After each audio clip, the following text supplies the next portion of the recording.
So you see here, you can switch around and you see, so it's like bass drum, snare drum, toms, hat, cymbals. So yeah, you just need something on there, basically.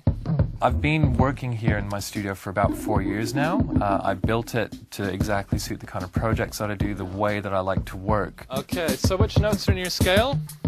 A, B flat, an F and a D.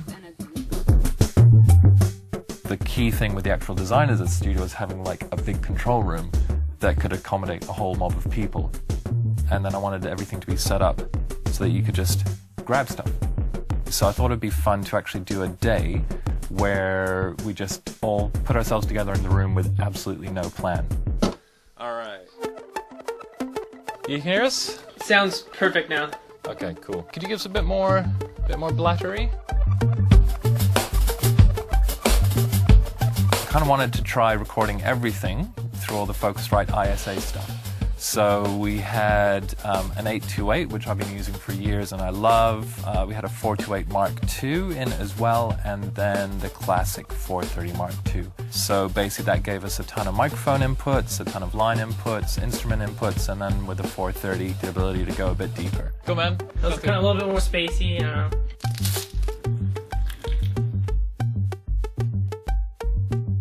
Here it comes.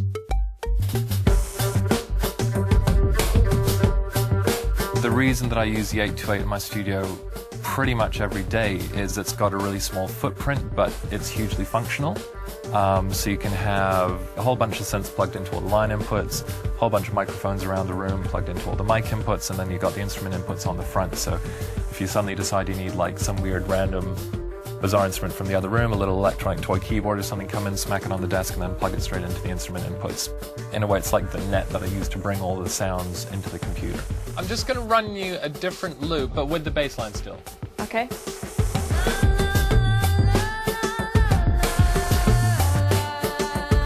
The other interesting thing with the 828 is it's got like a really broad sweet spot.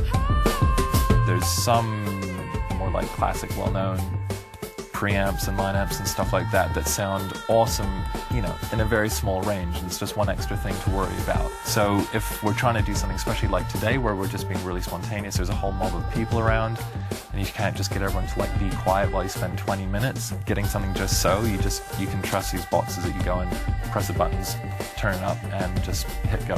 Yeah, let's get a bunch of noodles and then we'll hit that like specifically at the end. Just give me a yell if you need your mix change.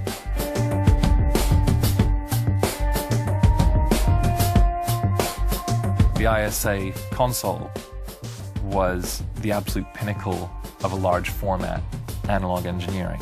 The original designers were like aiming to make the best analog stuff ever. When you start with that attitude, that carries through. So that foundation is there, but then there's been just a couple of extra useful things that have really made them work in the modern studio situation.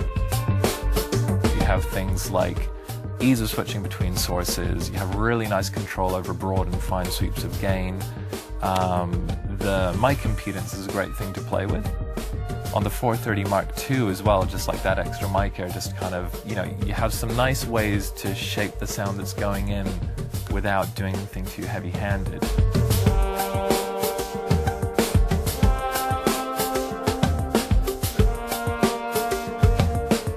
The way that I tend to produce artists or record artists is I want to be as spontaneous as possible and have them thinking as little as possible about the fact that they're in the studio.